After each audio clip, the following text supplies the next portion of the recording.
My name is Holly, 36 years old, and last month I buried my 10-year-old son Jake alone. While I watched his small casket lower into the ground, my parents and sister were across town, sipping champagne, sampling wedding cakes. 3 hours after I threw the first handful of dirt onto my child, my phone lit up with a message from Mom. "Stop being dramatic. We need to discuss something urgent." That urgent matter. The $500,000 trust fund. My grandfather left for the grandson they never bothered to know. If you're watching this, drop a comment letting me know where you're from. Give this video a like if you've ever felt abandoned by those who should have been there for you. Let me share what true betrayal feels like. My relationship with my family has always been complicated. Growing up, I was the responsible one, the achiever, the one who never needed attention because I seemed to have everything under control. My sister Amanda, now 28, was the opposite. She was the fragile one, the one who needed constant support and validation. Our parents established this dynamic early on, and it only solidified as we grew older. When I brought home straight, as my father would glance at my report card, nod, and go back to helping Amanda with her C-average homework.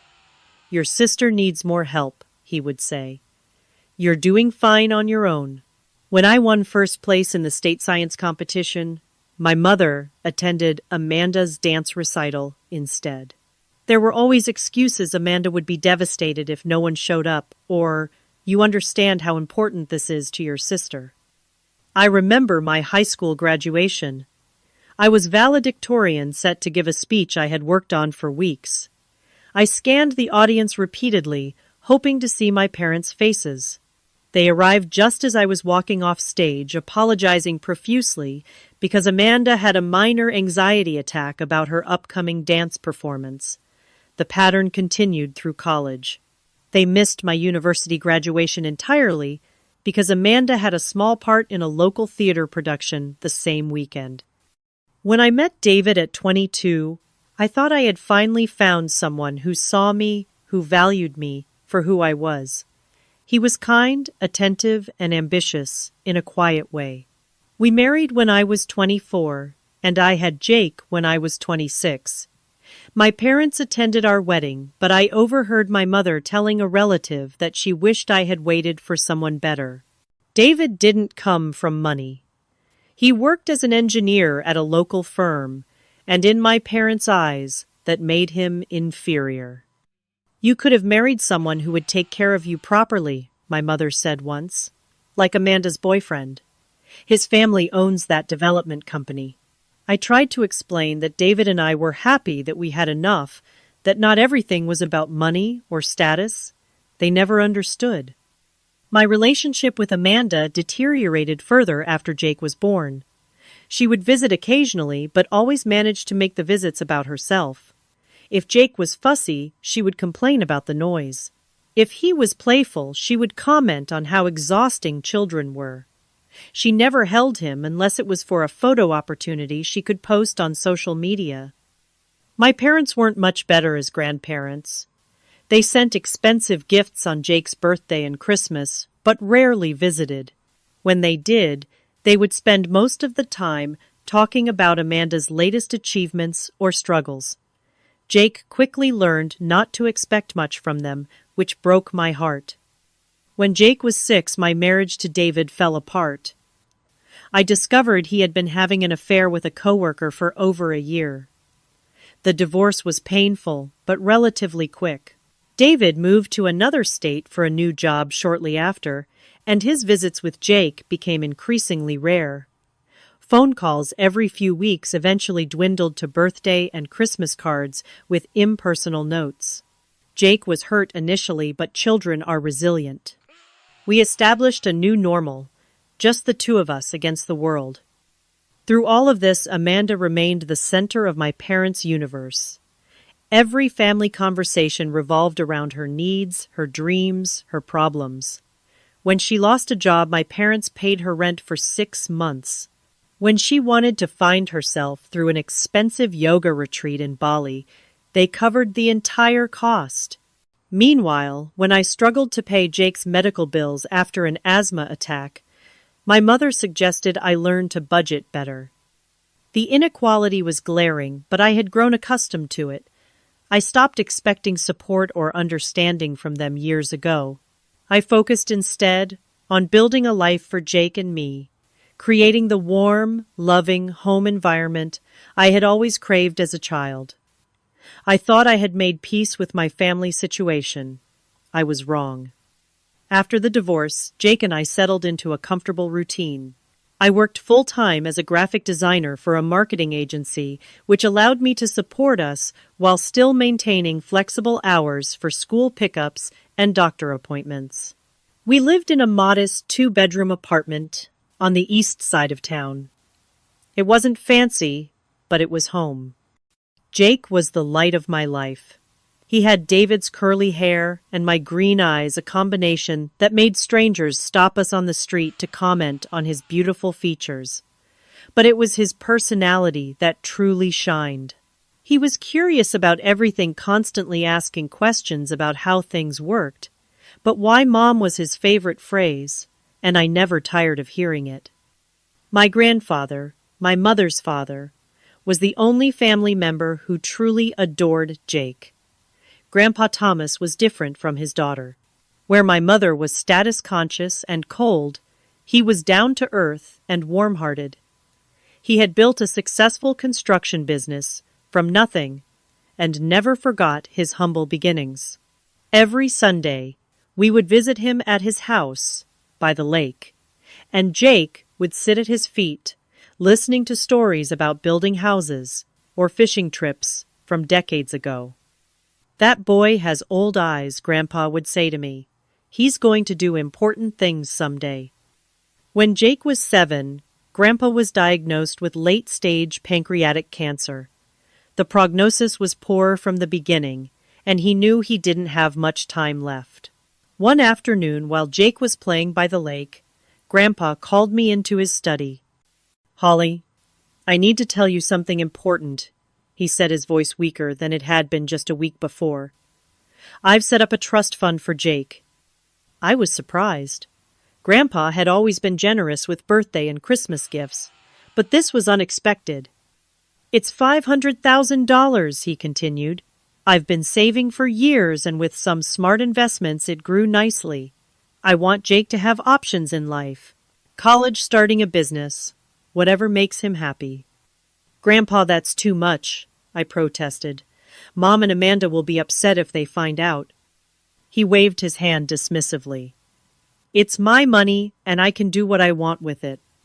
Besides, they're both well taken care of in my will. This is separate. This is for Jake because that boy is special." The trust was set up with clear terms. I would be the trustee until Jake turned 21, at which point he would gain full control. The money could only be used for his education, medical needs, or in case of true financial emergency. Before then, Grandpa was very specific about this. "I know you'll do right by him," he said. "You're the only one I trust with this." Grandpa passed away 2 months later. As expected, my mother and Amanda were upset when they learned about Jake's trust during the reading of the will. They both received substantial inheritances, but somehow it wasn't enough. "Why would Dad do this?" my mother complained afterward. "Jake is just a child. He doesn't need that kind of money. We could have used it for the family." I didn't engage with her complaints. I knew that in her mind, family meant her and Amanda, not Jake and me. Despite the trust fund, our daily life remained simple. I never touched the money, viewing it as Jake's future, not our present. We continued living in our apartment, shopping sales, and finding joy in free activities like hiking trails, visiting libraries, and exploring local parks. Jake never seemed to mind that we didn't have the newest gadgets or designer clothes.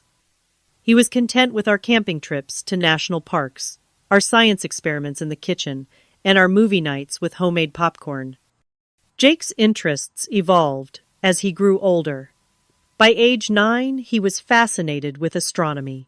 We saved up for 3 months to buy him a decent telescope, and he would spend hours on our small balcony charting stars and planets. By 10, he had moved on to ecology, collecting bugs and leaves, cataloging them meticulously in notebooks with careful drawings and observations. "I want to save the rainforests when I grow up, Mom," he told me one night as I tucked him into bed. "Grandpa said I'm going to do important things, and saving trees is important, right?" "It's incredibly important," I agreed, kissing his forehead. "And you're going to be amazing at it." Throughout these years, my family remained distant. My parents would invite us to major holidays, but the gatherings were always tense. Jake would be relegated to a corner with his tablet, while the adults discussed Amanda's latest venture or crisis. No one ever asked about his interests or achievements. No one seemed to notice how incredibly special he was. The trust fund was never mentioned directly, but occasionally my mother would make pointed comments about money being wasted or sitting unused when it could benefit the whole family. I ignored these hints. The money was Jake's future, not a family piggy bank. Little did I know that this trust meant to secure my son's future would soon become the center of the most painful betrayal of my life. It was a Tuesday afternoon in April. Spring had finally arrived after a long, harsh winter, and the trees were just starting to bloom. Jake had begged to ride his bike to his friend Mason's house after school. It was only 5 blocks away, and at 10 years old, he had proven himself responsible enough for the short journey. "Text me when you get there," I reminded him as he strapped on his helmet. "And be home by 5:30 for dinner." "I know, Mom," he said with a slight eye roll that had recently become part of his preteen repertoire. "You tell me every time." "That's because I love you," every time I replied our standard exchange. He grinned and pedaled away, turning once to wave before rounding the corner. That wave, that final glimpse of his smile, would replay in my mind endlessly in the weeks to come. I was in the middle of a work call when my phone lit up with an unknown number. I normally would have let it go to voicemail, but something made me excuse myself from the meeting to answer. "Is this Holly Patterson?" a formal voice asked. "Mother of Jake Patterson?" The world slowed down as the hospital representative explained that Jake had been hit by a car. I don't remember ending the call or grabbing my keys. I don't remember the drive to the hospital. I only remember the desperate prayer, repeating in my head, "Please let him be okay. Please let him be okay." The emergency room was chaotic, but somehow I found my way to the desk. "My son," I gasped. "Jake Patterson. He was brought in after a bike accident." The nurse's face changed subtly, and my heart stopped. She called for a doctor, and I was led to a small private waiting room. That's when I knew it was bad. Very bad. The doctor who entered was young, with kind eyes that already held too much sorrow. "Miss Patterson," he began, "we did everything we could." The words washed over me like ice water. Everything they could, past tense. I started shaking my head before he even finished his sentence. "Jake sustained severe head trauma when he was struck by the vehicle," he continued gently. "Despite our best efforts, we couldn't save him. I'm so very sorry for your loss." Loss. Such a simple word for the complete devastation of my world. "No," I whispered. "There must be some mistake. He was just riding his bike. He was wearing his helmet. I made sure of it." "The helmet likely prevented immediate death at the scene," the doctor explained, "but the impact was too severe. The internal injuries were catastrophic." I don't know how long I sat there rocking back and forth, alternating between stunned silence and gut-wrenching sobs. A social worker appeared at some point, offering water tissues resources for grief counseling. "Is there someone we can call for you?" she asked gently. In my shock, I gave them my mother's number. Some childlike part of me still believed that in the worst moment of my life, my mother would be there for me, would hold me up when I couldn't stand on my own. I was in the hospital chapel when my phone rang. My mother's ringtone. I answered immediately. "Mom," I choked out. "Jake is gone. He's gone." There was a pause before she responded. "Oh, Holly. That's terrible news." Her voice was somber but controlled. Too controlled. "Are you at the hospital now? What happened?" I explained about the accident in broken sentences, barely able to form coherent thoughts. "Can you come?" I finally asked. "I can't do this alone. I can't." Another pause. "Oh, sweetie, we're actually out with Amanda right now. She's looking at wedding venues. You know how hard it is to get appointments at these places." I couldn't process what I was hearing. "Mom, Jake is dead. Your grandson is dead." "I understand that, Holly, and we're very upset. But there's nothing we can do for him now, is there? Amanda has been planning this wedding for months. She's already upset enough about having to downsize some of her plans due to budget constraints." I hung up without responding. In that moment, something inside me hardened. I called my friend Sarah instead, who dropped everything and came immediately. She stayed with me through the unbearable process of signing forms, making preliminary funeral arrangements, and eventually seeing Jake's body one last time. He looked peaceful, almost as if he were sleeping, but the absence of his energy, his constant motion and curiosity, made the stillness unbearable. This wasn't my Jake. My Jake was laughter and questions and dirt-smudged cheeks. This was just the shell he'd left behind. Over the next 2 days, I moved through preparations in a fog. Sarah and a few other friends rallied around me, helping with the impossible tasks of choosing a casket, selecting readings, finding a suit to bury my child in. My phone remained silent, except for messages from friends and Jake's teachers. Nothing from my family except a brief text from Amanda. "So, sorry about Jake. Really bad timing with all the wedding stuff. Hope you're okay." I kept expecting my parents to call to say they had reconsidered, that they would be there for the funeral, that their grandson's death took precedence over wedding venue tours. The call never came. The accident made the local news.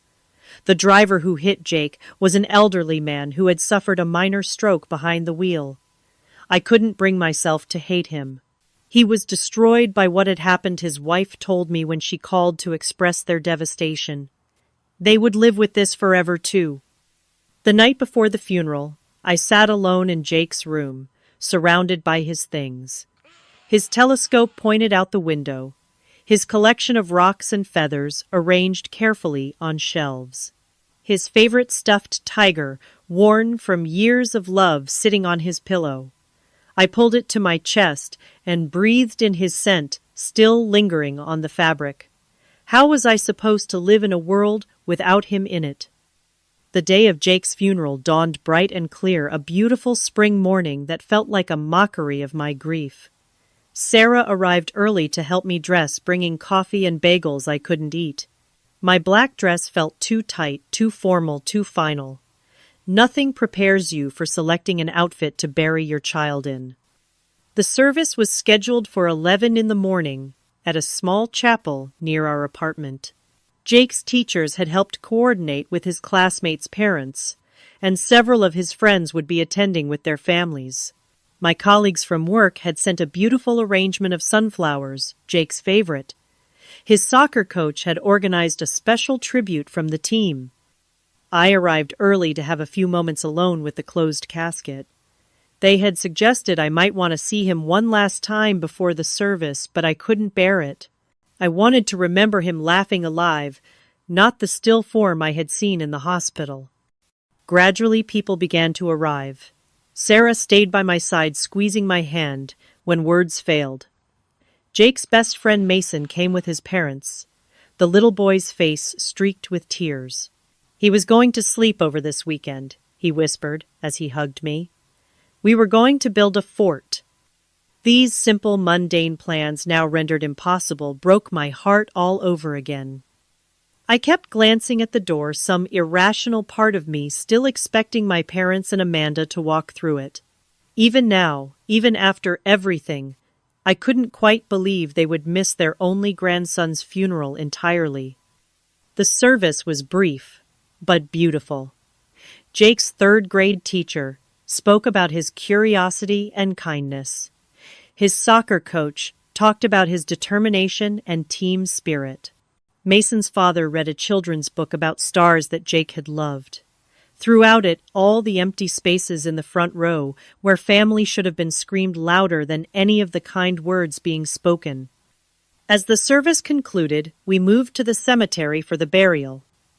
The spring air was cool, but not cold, with birds singing obliviously in nearby trees.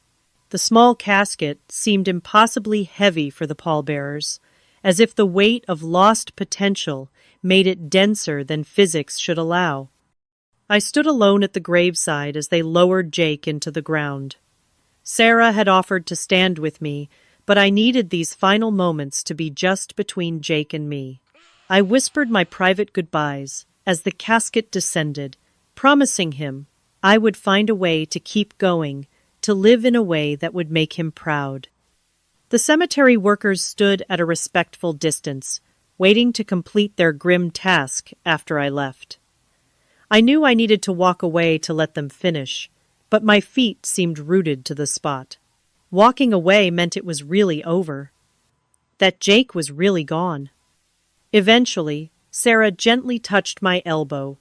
"Come on," she whispered. "Let's get you home." I nodded numbly and turned to leave, casting one final glance at the hole in the earth that now held my heart. Back at my apartment, a few close friends had organized a small gathering with sandwiches and coffee. I moved through it like a ghost, accepting condolences, nodding at memories shared. My phone had been silent all day, not even a text, asking how the funeral had gone. Then, as people were starting to leave, my phone pinged with a notification.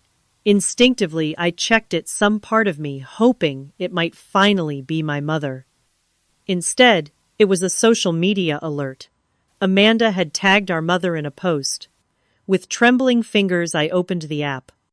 There they were, my mother, my father, and Amanda, glasses raised in a champagne toast, smiling broadly at an elegant restaurant. The caption read, "Finalizing the wedding wine selection with Mom and Dad, only 6 months until I'm Mrs. William Henderson, number wedding planning, number champagne tasting." The timestamp showed it had been posted just as Jake's casket was being lowered into the ground. I must have made some sound because Sarah was suddenly beside me looking at my phone. She gasped, then quickly tried to take the device from my hands. "Holly, don't look at that right now, please."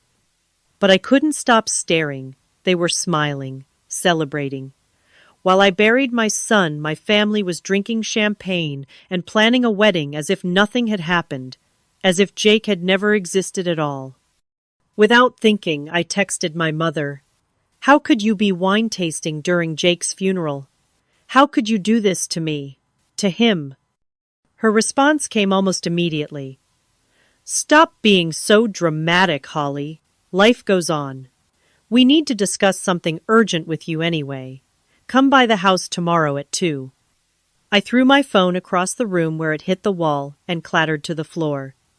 Sarah and my remaining friends exchanged worried glances. They were at a wine tasting, I said, my voice hollow. During the funeral. They were sampling champagne while I was putting Jake in the ground. Sarah wrapped her arms around me as I collapsed, the final betrayal breaking through whatever composure I had maintained during the day. I cried until there was nothing left, until my throat was raw and my eyes swollen shut. Later that night, after everyone had gone, and the apartment was silent, in a way it never had been when Jake was alive, I picked up my phone from where it had fallen. The The screen was cracked, a spiderweb of lines distorting the display. There was another text from my mother. "We need to discuss Jake's trust fund. It's important. Don't make this difficult." And suddenly, with crystal clarity, I understood. This wasn't about grief or family or even Jake. This was about money. The $500,000 my grandfather had left for his great-grandson. The money that was never supposed to be touched until Jake turned 21. The money that with Jake gone, they now wanted for themselves. I didn't sleep that night. How could I? The realization that my family's interest in connecting after Jake's death was solely about his trust fund kept me awake, alternating between tears and white-hot anger. By morning I was exhausted but resolved. I would meet with them, hear what they had to say, and then decide how to proceed. I spent the morning researching the terms of the trust. Grandpa Thomas had been careful and specific in his instructions. As trustee, I now had certain responsibilities and obligations. I called the bank that managed the trust and spoke with a financial advisor who expressed condolences and explained that as Jake's sole legal guardian, I would need to meet with them to discuss the disposition of the funds.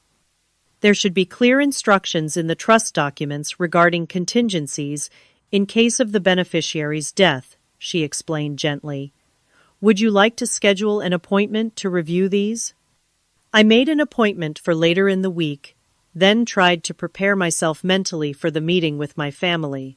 What exactly were they expecting? That I would simply hand over $500,000 for Amanda's wedding?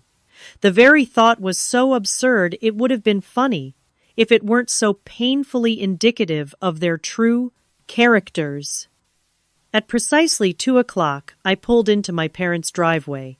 Their house was the same upper-middle-class suburban home I'd grown up in, meticulously maintained to project success and stability.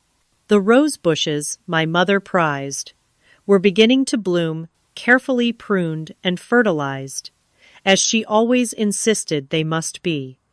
I rang the doorbell rather than using my old key. I was no longer the daughter who lived here. I was no longer sure I was their daughter at all. My father opened the door, his face set in the stern expression he used when conducting business. "Holly, you're on time. Good. No hug, no condolences. Just a business-like acknowledgement of my punctuality." He led me to the dining room where my mother and Amanda were already seated at the table. Amanda was dressed impeccably, as always, her engagement ring catching the light, as she fidgeted with a folder in front of her. My mother looked up briefly, then back down at some papers. "Sit down, Holly," she said, gesturing to the empty chair across from them. "We have important matters to discuss." I remained standing. "Before we begin, I'd like to know why none of you came to Jake's funeral." My mother sighed dramatically. "We've been through this. It was simply too painful for us. And Amanda had that appointment scheduled for months." "Too painful for you," I repeated incredulously. "He was my son, my child, and you couldn't cancel a wine tasting?" "It wasn't just wine tasting," Amanda interjected. "It was a complete venue walkthrough with the wedding coordinator. Do you know how hard it is to reschedule those?" I stared at her, unable to comprehend how she could possibly believe her wedding preparations superseded her nephew's funeral. "Can we please focus on the matter at hand?" my father said, tapping the table impatiently. "We're here to discuss the trust fund." Finally, I sat down. "What about it?" My mother slid a document across the table. "We've had our attorney draft this. It's a simple transfer of assets from Jake's trust to a joint family account." I glanced at the paper but didn't touch it. "And why would I sign this?" "Because it's the right thing to do," my mother said firmly.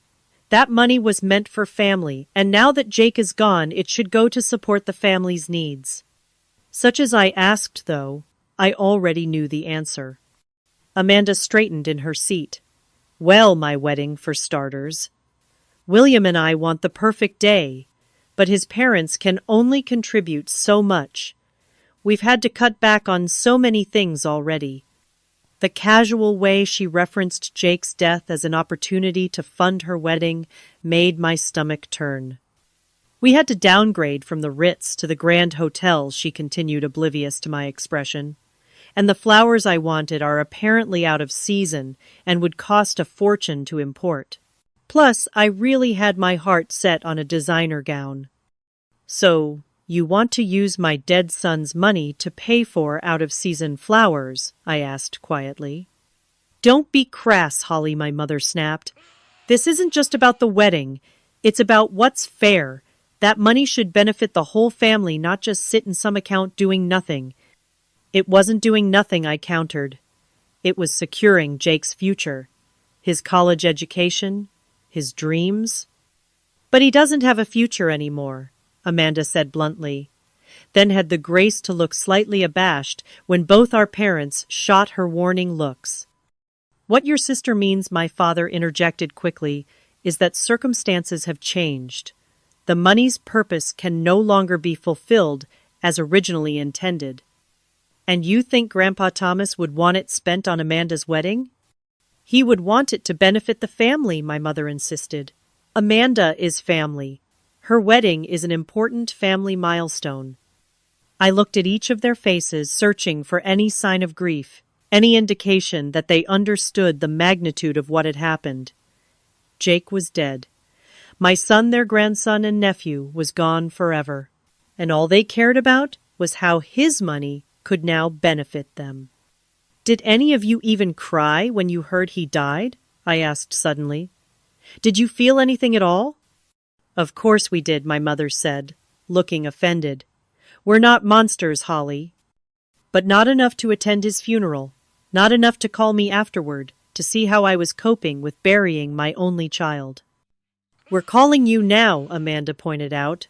We're trying to move forward as a family. No, I said, standing up. You're trying to get your hands on Jake's money. That's all this island. You're being selfish, my mother said sharply. That money could help multiple family members, not just sit in an account for one person who no longer needs it. Selfish, I repeated, my voice rising. My son is dead. Dead. And you're calling me selfish for not immediately thinking about how his death could financially benefit you. Lower your voice, my father warned. There's no need for hysterics. No need, I was nearly shouting now. You skipped Jake's funeral for a wine tasting, and now you want his money for wedding flowers, and I'm not supposed to be upset about that. If you won't be reasonable, my father said, we'll have no choice but to pursue legal options. Our attorney believes we have a strong case as next of kin to petition for redistribution of the trust assets. Next of kin, I laughed bitterly. I'm his mother. I'm the trustee. You have no legal standing whatsoever. We'll see about that, my mother said coldly. Family money should stay in the family, and since Jake is no longer with us, that money should revert to the family pool. I picked up my purse and moved toward the door. We're done here. Don't contact me again unless it's to apologize for missing your grandson's funeral. You'll regret this, Holly, my father called after me. We're prepared to take this all the way to court if necessary. I turned back one last time. Go ahead. Explain to a judge how you were too busy wine tasting to attend your grandson's funeral, but not too busy to try to get your hands on his money the very next day. See how well that goes for you. I walked out, slamming the door behind me. In my car, I finally broke down, sobbing over the steering wheel. I had lost not only my son, but my entire family of origin in the space of a week. The depth of their betrayal was almost as painful as my grief. Almost, but not quite. Nothing could compare to the void Jake's absence had created, and I was determined that his memory and the gift his great-grandfather had left him would be honored properly, no matter what my family tried to do. 3 days after the disastrous meeting with my family, I received a formal letter from their attorney. The language was cold and technical, demanding that I release the assets from the Patterson Minor Trust into the Family General Fund within 30 days or face legal action. It included vague references to mental and emotional distress, preventing me from making sound financial decisions following Jake's death. They were suggesting I was too distraught to manage the trust properly, that my grief was clouding my judgment. It was manipulative and cruel, using my pain as a weapon against me. I took the letter to my appointment with the bank's trust department. The financial advisor, a kind woman named Marjorie, who had known my grandfather, was visibly disturbed by its contents. "This has no legal merit whatsoever," she assured me after reading it. "The trust document is crystal clear. In the event of Jake's death before reaching age 21, you, as his mother and trustee, become the sole beneficiary. Your grandfather was very specific about this." "Why would he do that?" I asked, surprised. I hadn't known this detail. "He told me he trusted your judgment," Marjorie explained. "He said if the unthinkable happened and Jake passed away young, you would know best how to honor his memory with the funds." This knowledge was both comforting and overwhelming. Grandpa Thomas had trusted me completely, even planning for scenarios too painful to contemplate. "What should I do about this?" I asked, indicating the letter. "I suggest you consult with a trust attorney. I can recommend someone excellent who specializes in these matters, but please know that legally your position is very strong. They have no claim to these funds." I followed her advice and met with attorney Daniel Weber the following day. He reviewed the trust documents, the letter from my parents' lawyer, and listened carefully to my explanation of the family dynamics. "Unfortunately, I see cases like this more often than you might think," he said when I had finished. "Money has a way of bringing out the worst in people, especially when grief is involved." "Can they really take me to court over this?" I asked. "They can try," he acknowledged. "Anyone can file a lawsuit for almost anything. But would they win? Absolutely not.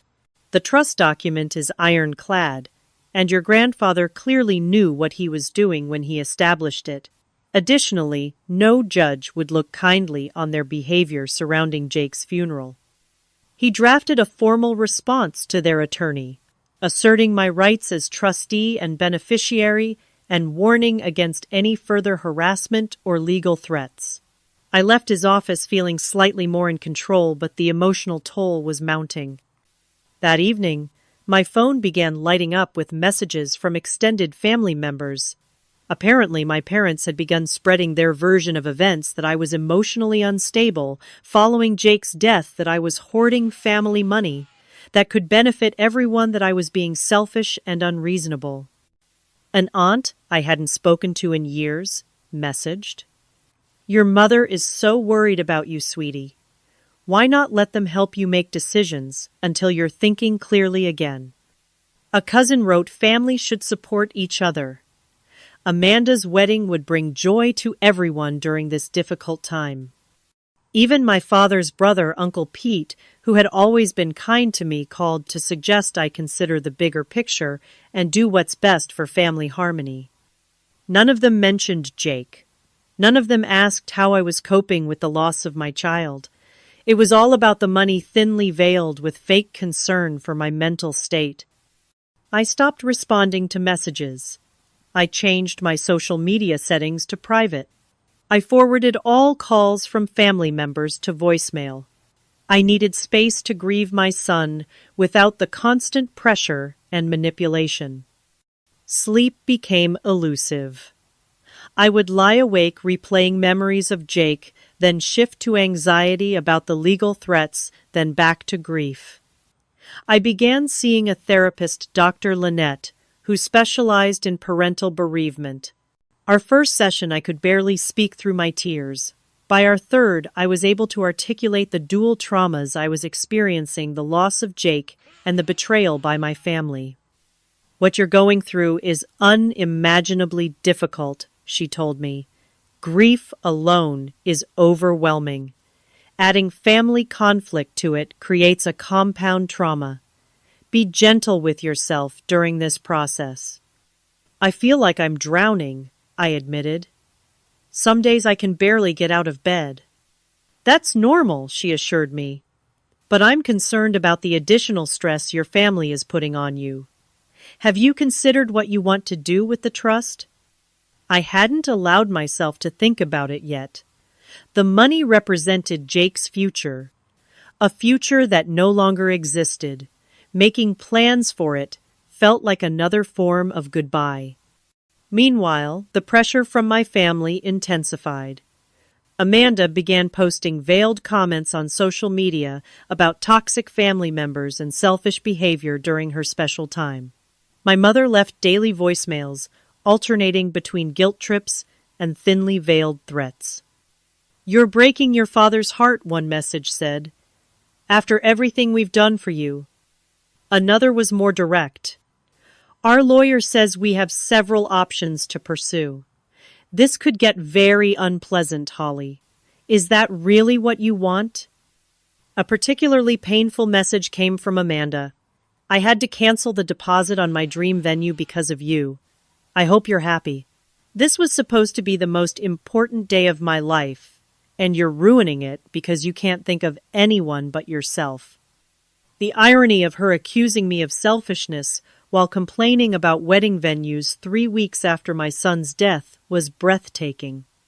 Attorney Weber advised me to document everything, save all messages, record dates, and times of calls, keep copies of all written correspondence. If they do try to take this to court, their own behavior will work against them, he assured me. But I didn't want a legal battle. I didn't want more conflict. I wanted to be left alone, to mourn my son, to figure out how to live in a world without him. Every ounce of energy I spent defending myself against my family's attacks was energy taken away from processing my grief. After a particularly difficult day, when my father had called my workplace trying to speak to my boss about my concerning behavior, thankfully, my boss was supportive and protective of my privacy.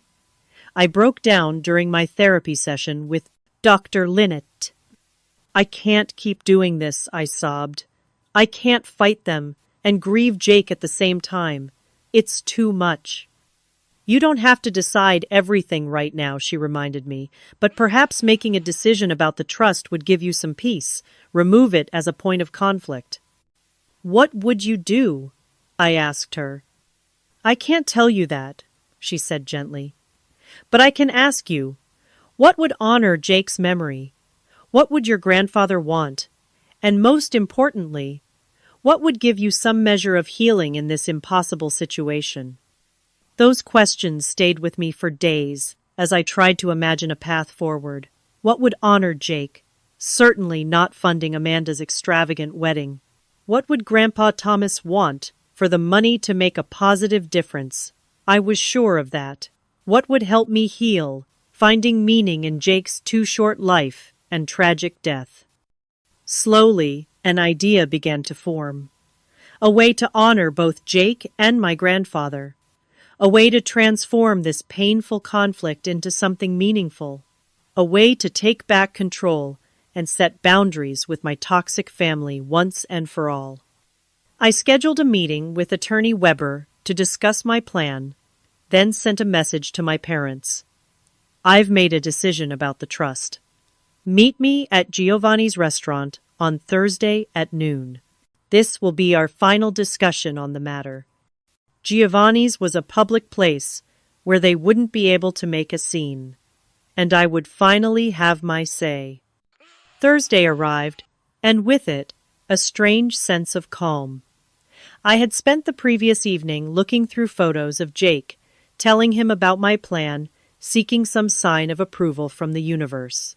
A shooting star had blazed across the sky as I stood on my balcony, and I chose to take it as a positive omen. I arrived at Giovanni's 15 minutes early. accompanied by Attorney Weber. We selected a table in the corner with good visibility of the entrance, but enough privacy for our conversation. He had brought the necessary paperwork based on our previous discussion. "Are you sure about this?" he asked me one last time. I nodded.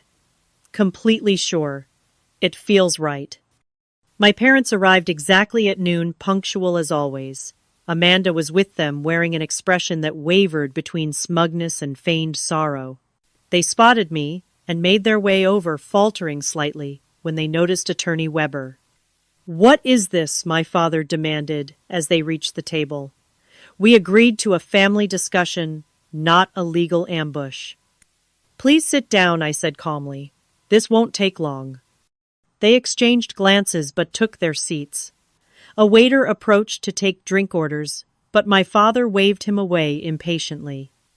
"We're not here to socialize," he said. "We're here to resolve the trust fund situation." "Yes, we are," I agreed. "And I've made my decision." "Finally seeing reason, are you?" my mother asked, a note of triumph in her voice. "In a manner of speaking," I replied. "I've spent a lot of time thinking about what Jake would want, what Grandpa Thomas intended, and what will allow me to move forward with my life." Amanda leaned forward eagerly. "So you'll transfer the funds?" "No," I said simply. "I will not be transferring any money to you for your wedding or for any other purpose."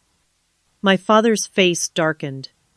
"Then why are we here, if you're just going to be obstinate?" "Let me finish," I interrupted, surprising myself with my steadiness. "I've decided to establish the Jake Patterson Memorial Scholarship Fund for children who have lost parents or siblings to unexpected tragedies." Silence fell over the table. This clearly wasn't what they had been expecting. "The $500,000 will form the foundation of an endowment," I continued. "The interest will fund annual scholarships to help children like Jake pursue education in environmental science, astronomy, or ecological conservation, all fields he was passionate about." "You can't do that," my mother sputtered. "That money belongs in the family." "Actually, she can," Attorney Weber interjected. "As the sole beneficiary following Jake's passing, Miss Patterson has complete legal authority to determine how the funds are used." "We'll fight this in court," my father threatened. "You're welcome to try," Attorney Weber replied. "But I should inform you that we have documented all your communications since Jake's death, including your absence from his funeral, your celebration activities during the service, and your subsequent demands for the money. No judge will look favorably on your case." Amanda's face had turned red with anger. "So, you're just going to give away $500,000 to strangers? What about family? What about my wedding?" I looked at her with genuine pity. "Jake was family, my son, your nephew. He died, and none of you could be bothered to attend his funeral because you were too busy planning your wedding. And the very next day you started plotting to get his money. That's not family, Amanda. That's opportunism." "How dare you?" my mother began, but I cut her off. "I'm not finished. The scholarship fund will be announced next week with a formal ceremony on what would have been Jake's 11th birthday. You're welcome to attend, but I don't expect you will." I slid a folder across the table. "These are copies of the trust documents, Attorney Weber's legal opinion, and the paperwork establishing the scholarship fund. It's already done. The transfer of assets is being processed as we speak." My father didn't touch the folder. "If you do this, Holly, you're no longer part of this family." I met his gaze steadily. "I stopped being part of this family the moment you chose a wine tasting over your grandson's funeral." "You've always been difficult," my mother said coldly. "Always thinking you're better than everyone else." "No, Mom. I just expected basic human decency from the people who were supposed to love me. That was clearly too much to ask." I stood up, signaling the end of our meeting. "I won't be contacting you again. Please don't try to contact me. Any further communication should go through Attorney Weber." "You'll regret this," Amanda hissed. "When you're all alone with no family to support you, you'll wish you'd made a different choice." I looked at her sad, angry face and felt a wave of unexpected compassion. "I'm already alone, Amanda. You all made sure of that when you abandoned me at the worst moment of my life. The difference is, now I'm choosing to be alone rather than having it forced upon me." We left the restaurant, Attorney Weber and I, walking out into the bright afternoon sunshine. For the first time since Jake's death, I felt a tiny flicker of peace. Not happiness, not even close, but a small sense that I was moving in the right direction. The next year was the hardest of my life. Grief doesn't follow a tidy timeline or a predictable pattern. Some days were almost bearable. Others brought me back to that first raw agony. I kept Jake's room intact for 6 months, before finally finding the strength to sort through his belongings, keeping the most precious items, and donating the rest to children in need. The Jake Patterson Memorial Scholarship Fund became my purpose. Working with educational consultants and financial advisors, I established a selection committee and criteria for recipients. The first scholarships would be awarded on the 1-year anniversary of Jake's death, a way of creating something meaningful from the darkest day of my life. I continued therapy with Dr. Lynette, joined a support group for parents who had lost children, and slowly began rebuilding a life around the Jake-shaped hole in my heart. Sarah remained a steadfast friend, and other friendships deepened as people showed up for me in ways my family never had. True to their word, my parents and Amanda cut off all contact. I heard through mutual acquaintances that Amanda had indeed gotten married in a ceremony much more modest than her original plans. I felt no satisfaction in this news, only a dull sadness at how thoroughly money had poisoned what should have been loving relationships. On the first anniversary of Jake's death, I visited his grave early in the morning before the scholarship ceremony scheduled for that afternoon. I brought his favorite sunflowers and sat beside the small headstone, tracing his name with my finger. "We're giving out the first scholarships today, buddy." I told him, the one-sided conversations having become a comfort over the months. 5 kids who've been through hard things just like you. They all want to make the world better just like you did. A gentle breeze rustled the trees overhead, and I chose to interpret it as Jake's approval. "I miss you every single day," I continued. "But I'm trying to live in a way that would make you proud. I'm trying to make sure some good comes from all of this." Later that day, as I presented certificates to the first 5 scholarship recipients, I felt Jake's presence so strongly it nearly took my breath away. These bright, determined young people, each of whom had faced tragic loss, were finding ways to move forward without forgetting those they had lost. They were the living embodiment of the resilience I was still struggling to build. One of them, a 12-year-old girl who had lost both parents in a house fire, hugged me tightly after receiving her certificate. "Thank you," she whispered. "I promise I'll make Jake proud." And in that moment, I understood the truth that would guide the rest of my life. Family isn't always about blood. Sometimes it's about who shows up when you're broken. Sometimes it's about who helps you honor the memories of those you've lost. Sometimes it's about creating connection from shared pain. Each time I award a new scholarship in Jake's name, I see his smile reflected in the recipients' hopeful faces. Each time a former recipient sends an update about their studies or achievements, I feel Jake's curiosity and enthusiasm living on through their work. My son lived for only 10 years, but through this fund, his legacy will continue for generations. The $500,000 my grandfather left him will help hundreds of children over time, creating a ripple effect of opportunity and healing that stretches far beyond what any wedding or family vacation could have. Accomplished. Sometimes the deepest wounds can become doorways to our greatest purpose. Sometimes the cruelest betrayals can lead us to our truest connections. And sometimes, when we lose everything we thought mattered, we discover what truly matters was something else entirely. If you've ever faced betrayal from those who should have loved you most, know that you're not alone. If you're struggling to find meaning after loss, know that it's possible even when it seems impossible.